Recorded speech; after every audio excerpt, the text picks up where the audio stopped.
Hi friends, welcome to your own channel success pathway. पूरे देश में जो सिचुएशन अभी चल रहा है उससे आप सभी वाकिफ़ होंगे। फिर भी मैं एक बार बता देना चाहता हूँ, वो ये है कि 12 सितंबर से आरआरबी एग्ज़ाम्स शुरू होने को है, लेकिन अभी तक ना तो पोस्टपोन होने का कोई नोटिस आया है और ना तो एडमिट कार्ड रिलीज़ हुआ है। आईबीपीएस क्या करना चाहता है कुछ समझ में नहीं आ रहा है किसी को। बहुत गंभीर परिस्थिति है। तो इस समय मैं यही बोलूँगा कि आप सभी यही मान के चलो कि एग्ज़ाम होगा, क्योंकि हमारे हाथ में प्रिपरेशन के अलावा और कुछ नहीं है। तो अगर नेगेटिव सोचोगे तो प्रिपरेशन में नेगेटिव इफ़ेक्ट पड़ेगा। ऑलरेडी पिछले जो 2-3 दिन से एग्ज़ाम के प्रिपरेशन के बारे में आप लोग सोच नहीं पा रहे हो, ये मुझे पता है, क्योंकि बहुत सारे टॉपिक सामने आ रहा है। एसएससी और रेलवे स्टूडेंट्स ने भी एक प्रोटेस्ट किया है और मैं उनके साथ हूँ। और पिछले दिन जो आईबीपीएस क्लर्क ने वैकेंसी जारी किया था वो तो बहुत कम था। हमारे देश में क्या सिर्फ 1500 वैकेंसीज है क्लर्क का।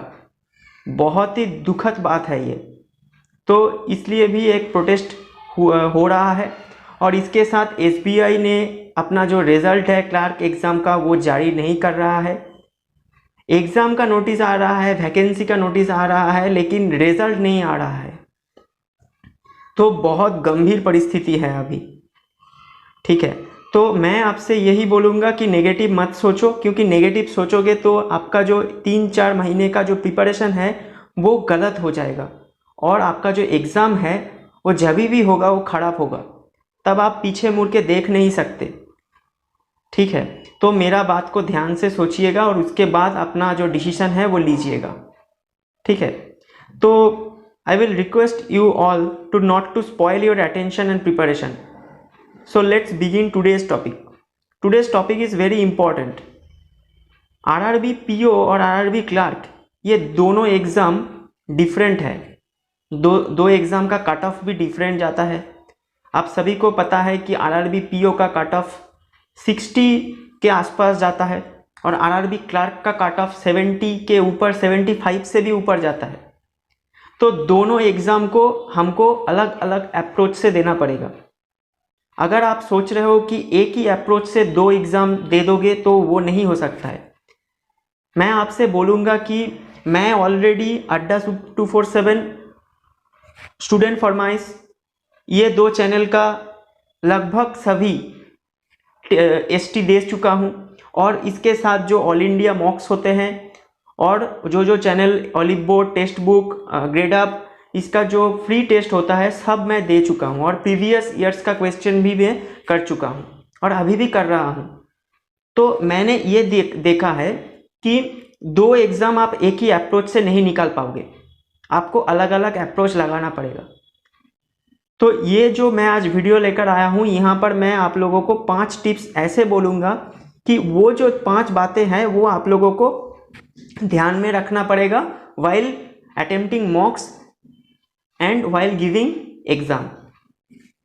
ठीक है, तो मैं आप लोगों को यही बात अंत में बोलूँगा कि इस वीडियो को चाहे लाइक कीजिए या ना कीजिए, चैनल को चाहे सब्सक्राइब कीजिए या ना कीजिए, लेकिन एक रिक्वेस्ट मेरा आपसे है कि इस वीडियो को जितना हो सके शेयर कीजिए, क्योंकि बहुत सारे बंदे गलत दिशा पे अपना प्रिपरेशन कर रहे हैं। 75 कट ऑफ जिसका जाता है और 60 के आसपास कट ऑफ जिस एग्ज़ाम का जाता है, दोनों का एग्ज़ाम, 2 एग्ज़ाम का जो अप्रोच है, जो अटेम्प्टिंग जो स्ट्रक्चर है, जो स्ट्रेटेजी है, वो कभी सेम नहीं हो सकता है। तो आज ये 5 बात आप लोगों को मैं बोलूँगा, ये आप लोग सुनिएगा पूरा और उसके बाद विचार कीजिएगा कि ये बात सही है या गलत। ठीक है, सिर्फ इस वीडियो को हर एक को मैं ये बोल रहा हूँ, जो ये वीडियो देखेगा, सिर्फ एक बंदे को, मिनिमम एक बंदे को ये वीडियो शेयर जरूर करना और उसको बोलना कि और एक बंदे को शेयर करे। ठीक है, तो और ज़्यादा दिन बाकी नहीं है आरआरबी का एग्ज़ाम होने में। अगर हम शेड्यूल टाइम पे एग्ज़ाम होगा ये मान के चले तो पोस्टपोन का जब तक कोई नोटिस नहीं आता है तो हमको यही मान के चलना पड़ेगा। तो चलिए, without wasting any further time, आज का टॉपिक जो है वो स्टार्ट करते हैं। फर्स्ट जो आज का टिप्स है, फर्स्ट जो सजेशन है मेरा वो ये है कि नंबर 1, आरआरबी क्लार्क में कोई सीक्वेंस आपको मेंटेन नहीं करना पड़ेगा, नो सीक्वेंस इज रिक्वायर्ड। लेकिन आरआरबी पीओ में प्रॉपर सीक्वेंस इज रिक्वायर्ड। यहाँ पर सीक्वेंस थोड़ा सा यहाँ आ गया है, थोड़ा सा पीपीटी बनाते समय थोड़ा सा गलत हो गया है शायद, लेकिन ये जो सेंटेंस है वो ये है कि आरआरबी क्लार्क में कोई सीक्वेंस नहीं चाहिए, लेकिन आरआरबी पीओ को देने समय आपको प्रॉपर सीक्वेंस मेंटेन करना पड़ेगा। ये मैं खुद कर चुका हूँ। आरआरबी क्लार्क में आपको पहले जो क्वेश्चन है उससे लेकर 80th जो क्वेश्चन है लगातार बनाते जाना होगा। आप कोई सीक्वेंस मत बनाइए। लेकिन अगर आप देखें कि आरआरबी पीओ में आप लोगों को सीक्वेंस एक बनाना पड़ेगा आपके हिसाब से। मैं अपने हिसाब से बोल रहा हूँ। पहले तो आप आरआरबी पीओ में स्टार्ट करेंगे अपना स्ट्रॉन्ग टॉपिक जो है उससे, स्ट्रॉन्ग सब्जेक्ट जो है उससे। मेरा रीजनिंग है तो मैं रीजनिंग से स्टार्ट करता हूँ। तो रीजनिंग में आपको पहले क्या करना है, आपको 2 सेक्शंस वहाँ पे दिखेगा, ठीक है। एक आएगा पजल वाला सेक्शन जो कि 20 नंबर के आसपास होगा, और दूसरा आएगा मिसलेनियस सेक्शन जिसमें आपका ब्लड रिलेशन आएगा, आपका कोडिंग डिकोडिंग आएगा, आपका blood relation coding decoding direction sense आएगा, अल्फा न्यूमेरिक सीरीज आएगा, छोटा छोटा मशीन इनपुट भी आ सकता है, डाटा सफिशिएंसी भी आ सकता है, तो ये आ सकता है। तो आपको पहले क्या करना है, आप लोगों को पहले पजल का जो क्वेश्चन वो बाद में करना है, पहले मिसलेनियस क्वेश्चंस को सॉल्व कर लेना है। इसका कारण यह है कि मिसलेनियस क्वेश्चंस बहुत जल्दी हो जाता है और आपका कॉन्फिडेंस लेवल जो है वो बढ़ जाता है। लेकिन अगर आप पहले ही पजल को उठाएंगे तो सॉल्व हो गया पहले अटेम्प्ट में तो ठीक है, लेकिन अगर सॉल्व नहीं हुआ, कभी कभी हो जाता है, तो आपका जो कॉन्फिडेंस है वो गिर जाएगा। क्यों गिर जाएगा? क्योंकि 80 क्वेश्चंस को आपको 45 मिनट्स में बनाना है, और एक पजल बनाने के लिए आपको अगर 4 मिनट्स लग जाता है और उसके बाद आप देखते हैं कि पजल सॉल्व नहीं हुआ, तो आपका 4 मिनट वेस्ट हो गया। आप जब टाइमर के तरफ देखेंगे तो आपको उसमें नज़र आएगा कि 41 मिनट दिखा रहे हैं, और आपका जो क्वेश्चन के राइट साइड में जो आपका अटेम्प्ट दिखाता है वहाँ पर सभी लाल दिखेगा, कोई ग्रीन साइन नहीं दिखेगा। तो ये एक प्रेशर क्रिएट होता है, और इस प्रेशर के वजह से आप जो मिसलेनियस क्वेश्चंस है वो शायद अटेम्प्ट नहीं कर पाएंगे, और अगर अटेम्प्ट कर पाए तो क्वांट के सेक्शन में आपको प्रेशर बहुत सारा लेना पड़ेगा। तो मैं आपको ये सजेस्ट करूंगा कि पहले आप मिसलेनियस जो टॉपिक्स है उसका क्वेश्चंस बना लीजिए, और उसके बाद पजल का क्वेश्चन में आइए, ठीक है। और उसके बाद आप जब क्वांट के सेक्शन में आएंगे, क्वांट के सेक्शन में 3 तरह के चीज़ें होते हैं। एक होता है आपका स्पीड मैथ्स, एक होते हैं डीआई, और लास्ट में होता है एरिथमेटिक पार्ट। पहले मैं आपको सजेस्ट करूंगा कि जो स्पीड मैथ्स है उसमें क्या क्या हो सकता है। पीओ है तो सिंप्लीफिकेशन और अप्रोक्सीमेशन हो सकता है, दोनों में से कोई एक आएगा, 5 क्वेश्चंस होगा। रॉन्ग नंबर सीरीज हो सकता है या मिसिंग नंबर सीरीज हो सकता है, और क्वाड्रेटिक इक्वेशंस भी हो सकता है। ये जो मैंने टॉपिक बताया इससे टोटल 10 क्वेश्चंस आपको दिखने को मिलेगा। 15 भी हो सकता है लेकिन उसका चांस बहुत कम है, तो 10 मान के चलिए। तो मैं आपको ये सजेस्ट करूंगा कि ये जो स्पीड मैथ्स का क्वेश्चंस है ये आप पहले ढूंढिए और सॉल्व कीजिए। उसके बाद आप लोग डीआई को सॉल्व कीजिए, और अंत में आप लोग एरिथमेटिक को सॉल्व कीजिए, ठीक है। और ये बात भी मैं बोलना चाहता हूं कि रीजनिंग को करते समय आप जब पहले क्वेश्चंस को देखेंगे कि वो पजल से है, तो आप एक छोटा सा काम कीजिएगा। आपका जो 3 जो ऑप्शंस होते हैं नीचे कर्सर आप देख सकते हैं कि एक होता है क्लियर रिस्पॉन्स, एक होता है मार्क रिव्यू एंड नेक्स्ट, और एक होता है सेव एंड नेक्स्ट। तो आप उसको mark for review and next कर दीजिएगा। तो उससे फ़ायदा क्या होगा, जब आप मिसलेनियस जो रीजनिंग का जो मिसलेनियस टॉपिक है उसको अगर ख़त्म करके अगर आप ख़त्म कर दोगे तो आपको ये मालूम पड़ जाएगा कि पजल कितना कितना क्वेश्चंस में आपको दिखने को मिलेगा।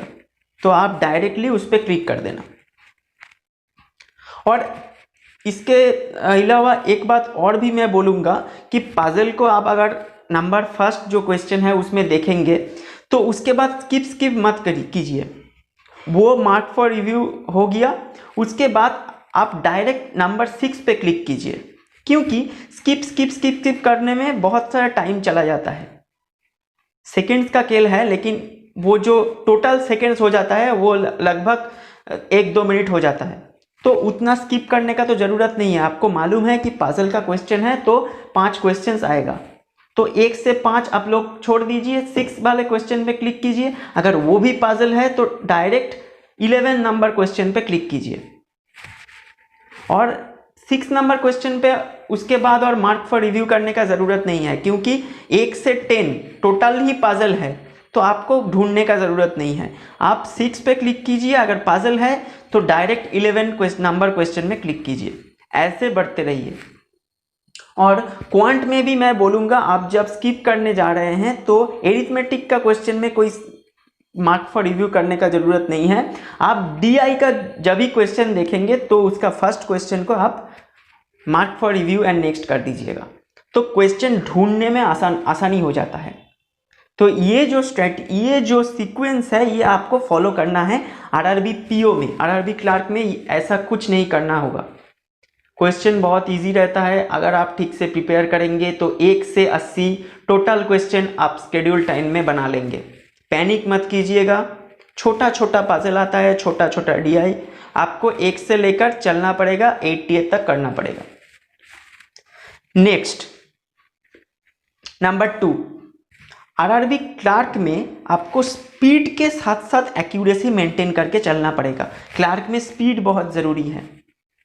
आपको जो 10 नंबर का जो सिंप्लीफिकेशन अप्रॉक्सीमेशन आएगा, जो सीरीज आएगा, जो स्पीड मैथ्स का पूरा जो पार्ट आएगा, आपको स्पीड के साथ सॉल्व करना है, ओरली सॉल्व करना है, लेकिन एक्यूरेसी मेंटेन करके। तो पहले आपको स्पीड में सॉल्व करना है और एक्यूरेसी मेंटेन करके, लेकिन RRB PO को देने समय आपको एक्यूरेसी को फर्स्ट मेंटेन करना है, उसके बाद स्पीड तो आपको है ही, आप इतने देर से मॉक दे रहे हैं, स्पीड तो आएगा ही, लेकिन आपको एक्यूरेसी मेंटेन करना पड़ेगा। क्योंकि आप अगर 70 क्वेश्चन अटेम्प्ट करके आए और आपका मार्क्स आए 40-45, उसका मतलब आपका एक्यूरेसी ठीक नहीं है। तो आपको एक्यूरेसी मेंटेन करना पड़ेगा फर्स्ट, उसके बाद आप स्पीड पे ध्यान दीजिए। हर एक मॉक को देने के बाद आप देखिए कि कितना क्वेश्चन आप अटेम्प्ट किए हैं और कितना गलत हुआ है।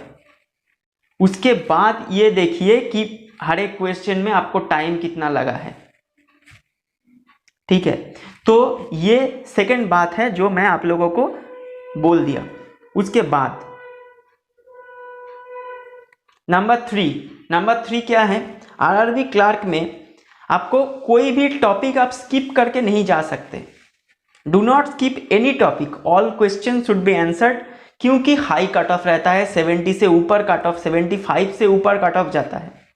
तो आप कोई भी क्वेश्चन को, कोई भी टॉपिक को, कोई भी सब टॉपिक को आप छोड़ के नहीं जा सकते हैं। लेकिन RRB PO में आप चाहे तो ये कर सकते हैं। लाइक यहाँ पर मैं लिखा हूँ कि प्रोबेबिलिटी को आप छोड़ सकते हैं, आप परमुटेशन कॉम्बिनेशन को अगर आपका ज़्यादा आप कर नहीं सकते तो वो छोड़ सकते हैं, उससे 1 या 2 क्वेश्चन आते हैं तो वो आप छोड़ सकते हैं। बाकी जो टॉपिक्स है उसको आप पकड़ बना लीजिए, ये 2 टॉपिक आप छोड़ सकते हैं।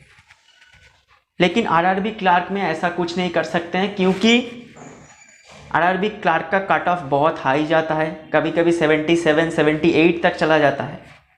तो अगर आप 2 क्वेश्चन वहाँ पर छोड़ दोगे और आपका 1-2 क्वेश्चन भी गलत हो जाएगा तो आपका सिलेक्शन रुक जाएगा। तो आपको RRB क्लार्क में सभी क्वेश्चन को अटेम्प्ट करना है और सभी टॉपिक को प्रैक्टिस करके जाना पड़ेगा।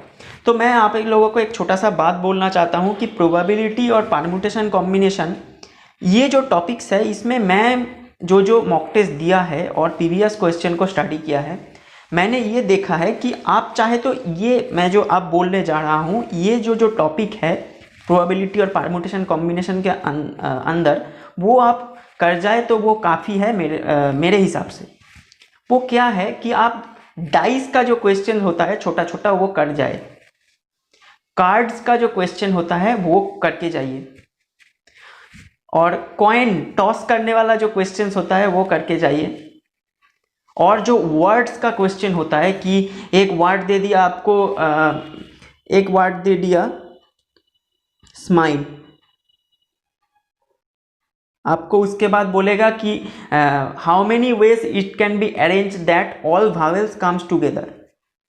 तो ये जो छोटा छोटा क्वेश्चंस है ये आपको बना के जाना है, क्योंकि ज़्यादा टफ क्वेश्चन आरआरबी क्लर्क में नहीं आएगा।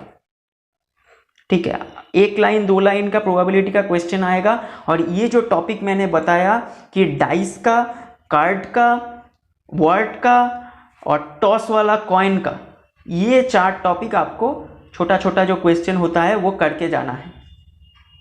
ठीक है, इससे ही आपको शायद देखने को मिलेगा। और थोड़ा आ सकता है कि इतना मेल है, इतना फीमेल है, आपको इतना स्टूडेंट जो निकलना है, तो how many ways it can be arranged. तो ये छोटा छोटा क्वेश्चन आपको करके जाना है। ठीक है, तो ये बात थोड़ा सा ध्यान में रखिएगा। ठीक है, हो गया। उसके बाद नंबर 4 ये है कि आरआरबी क्लर्क में अगर आप प्रीवियस क्वेश्चंस को बनाएं, मैं कोई मॉक का बात नहीं कर रहा हूं, वहां पर समटाइम्स तो एग्जाम लेवल का क्वेश्चन आता है, समटाइम्स थोड़ा सा डिफिकल्ट टाइप क्वेश्चन आ जाता है। डिफिकल्ट मतलब थोड़ा सा मॉडरेट टाइप का क्वेश्चन आता है। लेकिन अगर आप प्रीवियस ईयर्स का क्वेश्चंस को उठाए तो आप ये देखेंगे कि हर एक पजल और सिटिंग अरेंजमेंट का जो क्वेश्चन आता है आरआरबी क्लर्क में, आप चाहे हर एक पजल और सिटिंग को पहले लाइन से ही बना सकते हैं, एक के बाद एक लाइन जुड़ा हुआ रहता है। ऐसा नहीं है कि पहले 2 लाइन कोई एक के बारे में बोल रहे हैं और थर्ड लाइन में कोई दूसरे के बारे में बोल रहे हैं, तो आपको अलग से लिंक करना पड़ेगा। ये नहीं रहता है आरआरबी क्लर्क में। लेकिन आरआरबी पीओ में आपको पूरा पजल पहले पढ़ना पड़ेगा और उसके बाद स्टार्टिंग लाइन आपको ढूंढना है। आरआरबी क्लर्क लेवल पजल और पीओ लेवल पजल में फ़र्क इतना ही है कि आपको स्टार्टिंग लाइन को ढूंढना पड़ेगा पीओ में, लेकिन क्लर्क में आपको स्टार्टिंग लाइन जो पैसेज दिया हुआ है उसका जो फर्स्ट लाइन है वो ही आपका स्टार्टिंग लाइन है। आपको अगर थोड़ा सा प्रॉब्लम होता है तो आप एक के जगह 2 पॉसिबिलिटी बना सकते हैं। आपका प्रैक्टिस अगर कम है तो आपको 2 पॉसिबिलिटी बनाना पड़ेगा, लेकिन पहले लाइन से अगर आप स्टार्ट करेंगे तो कोई ज़्यादा नुकसान नहीं होगा। लेकिन पीओ पे आप ध्यान से देखिएगा कि पहला लाइन कौन सा है। पजल कैसे जल्दी जल्दी बनाना चाहिए, इसके रिगार्डिंग एक वीडियो मैं ऑलरेडी बना चुका हूँ, 200 से ज़्यादा व्यूज़ भी आ चुका है उसमें, तो आप चाहे वो वीडियो देख सकते हैं। मैं यहाँ पर आई बटन पे वो वीडियो का लिंक दे दूँगा, आप वहाँ पर जाके क्लिक करके वो वीडियो देख सकते हैं। 5 टिप्स मैंने शेयर किया है उस वीडियो में। मैं ये बात इतने जो टाइम है इसमें मैं ये बात जो है मैं ये सीखा हूँ कि कैसे बनाते हैं, तो ये आप वीडियो आपके लिए बहुत बेनिफिशियल होगा। तो ये वीडियो आप देख सकते हैं, आपका पजल बनाने का जो अप्रोच वो बदल जाएगा और पजल जो है वो मिनिमम टाइम में सॉल्व हो जाएगा। और पजल के जो वीडियोस है वो यहाँ पर जो पजल रीजनिंग करके एक प्लेलिस्ट बना हुआ है उसमें ऑलरेडी 13-14 वीडियो मैं डाल चुका हूँ, मैं और जो मैम है दोनों मिलकर डाल चुका हूँ, वो भी आप देख सकते हैं। मेरा अप्रोच को, मैम का जो अप्रोच है यूनिक अप्रोच है। मैम तो हर एक पजल को एक ही या मैक्सिमम 2 पॉसिबिलिटी में सॉल्व करवा देते हैं, तो आप वो देख सकते हैं, अप्रोच को समझ सकते हैं। तो ठीक है, उसके बाद जो लास्ट जो टिप्स है वो ये है कि आरआरबी क्लर्क में आपका, मैं आपको बताता हूँ, आप एक जो क्वेश्चन है वो अटेम्प्ट किए हैं, ठीक है, लेकिन आपको लग रहा है कि ये शायद थोड़ा सा गलत होने का चांस हो सकता है थोड़ा सा, तो आप उसको mark for review and next कर दीजिएगा। क्योंकि आप सभी जानते हैं कि एग्ज़ाम होने के बाद जो आपका mark for review and next करवा रहता है वो ऑटोमेटिकली ग्रांटेड हो जाता है।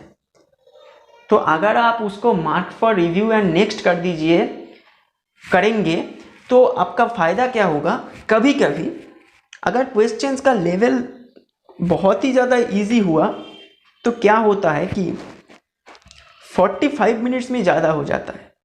आप देखेंगे कि 43 मिनट्स, 43.5 मिनट्स, 44 मिनट्स में आपका जो पूरा पेपर है वो सॉल्व हो गया। तो उसके बाद आप तो वो जो टाइम बचा हुआ है उसको वेस्ट नहीं करेंगे। तो आप क्या करना चाहोगे कि जो जो आपने अटेम्प्ट किया है उसको एक बार रीचेक कर लिया जाए। तो 1 मिनट में और 30 सेकेंड्स में और 1.5 मिनट में पूरा जो पेपर है 80 क्वेश्चंस का वो तो आप रीचेक नहीं कर सकते हैं, उतना टाइम आपको नहीं मिलेगा। तो आपको क्या करना है, अगर आप वो जो लिटिल डाउट वाला क्वेश्चंस है उसको मार्क करके रखिएगा, आगे रखेंगे तो आप क्या कर सकते हैं, उस टाइम आप वो क्वेश्चंस पे क्लिक करके सिर्फ वो क्वेश्चंस को और एक बार देख सकते हैं और अगर कोई भी छोटा सा गलती हो जाता है तो उसको सुधार सकते हैं। मेरा बात को अच्छे से समझिएगा। अगर आपके पास एक्स्ट्रा टाइम है और आपको पूरा पेपर जो है वो रीचेक करने का समय नहीं है तो आप वो जो क्वेश्चंस को आपने मार्क किया है उसको आप देख लीजिएगा। उसमें अगर कोई छोटा सा गलती हो जाता है तो आप उसको ठीक कर लीजिएगा, क्योंकि एक गलती मतलब -1.25। ये गलती मत करना कि एक गलती मतलब -0.25। ये सिर्फ उस क्वेश्चन का पेनल्टी है, लेकिन वो क्वेश्चन आपने नहीं बनाया है तो और एक जो नंबर है वो भी घट जाएगा, तो -1.25 होगा। अगर आपने 2 क्वेश्चन गलत किया है तो -2.5 होगा आपका। ओनली 0.5 -0.5 नहीं होगा, -2.5 होगा। तो ये बात ध्यान में रखिएगा। और पीओ में मैंने जो पेपर दिया है मुझे ये लगता है कि पीओ में टाइम ख़त्म हो गया है और क्वेश्चंस ख़त्म हो गया है, पेपर कंप्लीट हो गया है और उसके बाद भी टाइम बचा है, ये होने का चांस बहुत कम है। हो नहीं सकता, मैं नहीं बोलूँगा कि होने का चांस बहुत कम है। तो मैं ये सजेस्ट करूँगा कि आरआरबी पीओ को देने के समय आप इसको पहले अटेम्प्ट में सॉल्व करने का कोशिश कीजिए। Try to solve in fast chance.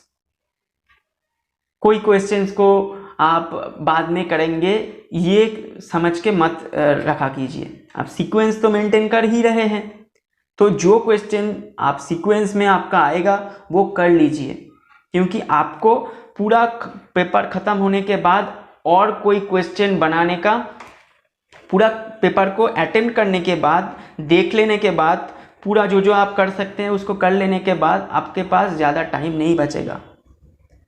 तो ये जो 5 मैंने बात बताया है आज, ये 5 फंडामेंटल चीज़ है, ये आप लोगों को ध्यान में रखना पड़ेगा। जब भी एग्ज़ाम हो ये बात आप लोगों को वो जो एग्ज़ाम है उसमें इम्प्लीमेंट करना पड़ेगा। उम्मीद करता हूँ कि ये जो वीडियो मैंने बनाया है ये आप लोगों को पसंद आया होगा। तो इस वीडियो को ज़्यादा से ज़्यादा शेयर कीजिए और देखते हैं इसके बाद क्या होता है। आईबीपीएस ने तो अभी तक कुछ भी जो एडमिट कार्ड के रिगार्डिंग कुछ भी नोटिस नहीं दिया है, तो होप फॉर द बेस्ट। देखते हैं क्या होता है। मैं तो यही बोलूँगा कि जो अधिकतर स्टूडेंट है वो एग्ज़ाम देना या ना देना ये नहीं बोल रहे हैं, ये बोल रहे हैं कि ट्रांसपोर्टेशन का कोई जो व्यवस्था है वो नहीं है। मैं खुद बोलना चाहता हूं कि मेरा जो सेंटर है वो मेरे घर से 45 किलोमीटर दूर है। तो अगर एग्ज़ाम, तो मैं ये रिक्वेस्ट करूंगा आईबीपीएस को, अगर आप एग्ज़ाम शेड्यूल डेट में लेना चाहते हैं तो लीजिए, लेकिन आप कम से कम 10 दिन 12 दिन पहले एडमिट कार्ड तो निकाल सकते थे ना, क्योंकि बहुत सारे बंदे को दूसरा स्टेट में जाना पड़ता है तो उसको एडमिट कार्ड को देख के उसको रिजर्वेशन भी तो करना पड़ता है। तो आपको एक समझदारी वाला जो नोटिस है, समझदारी वाला बात तो करना पड़ेगा। आप स्टूडेंट्स को तो डाउट में नहीं रख सकते हैं। खैर हमारे पास तो और कोई चारा नहीं है, हमको प्रिपरेशन जारी रखना पड़ेगा। तो चलिए आज का वीडियो यहीं पर ख़त्म करता हूँ, फिर मिलेंगे। All the best.